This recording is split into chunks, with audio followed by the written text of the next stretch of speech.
semester 3 jurusan Hubungan Internasional Universitas Riau akan mempresentasikan tugas institusi internasional yang diampu oleh Pak Ahmad Jamaan.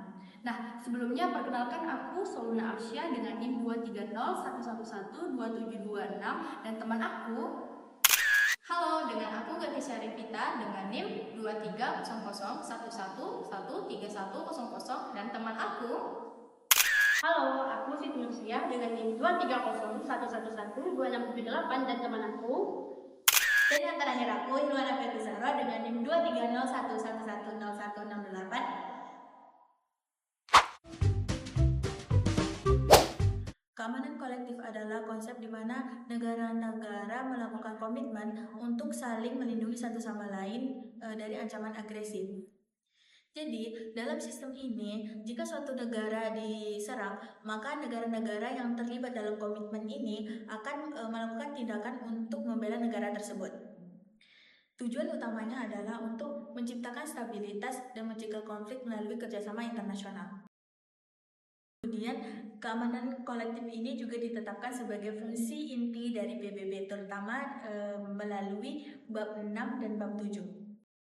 Di mana bab 6 memungkinkan Dewan Keamanan untuk menengahi konflik, sementara bab 7 memberikan wewenang untuk mendefinisikan ancaman dan pelanggaran terhadap perdamaian, serta wewenang untuk mengambil tindakan termasuk penggunaan kekuatan.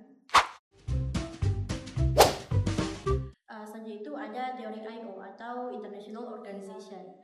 Organisasi ini menjelaskan bagaimana organisasi internasional seperti PBB berfungsi dalam konteks hubungan internasional.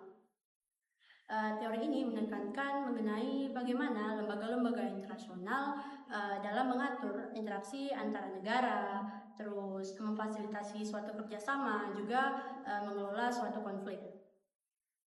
Keamanan kolektif menjadi salah satu fungsi utama dari teori IO ini, di mana lembaga-lembaga ini berperan dalam menciptakan norma dan juga peraturan supaya dapat menghindari konflik yang akan terjadi maupun konflik yang sudah terjadi sebelumnya.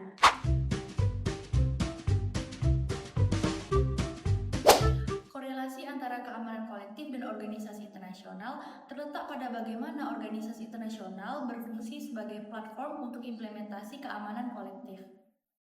Teori organisasi internasional menunjukkan bahwa lembaga-lembaga internasional dapat mengurangi ketidakpastian dan meningkatkan kepercayaan antar negara. Selanjutnya ada Dewan Keamanan PBB yang akan kita persingkat menjadi DKP. DKP merupakan kekuatan sentral dalam keamanan kolektif. DKP memiliki wewenang untuk mengambil keputusan terhadap pelanggar keamanan internasional. Selain itu, DKP juga berfokus pada pemeliharaan perdamaian dunia.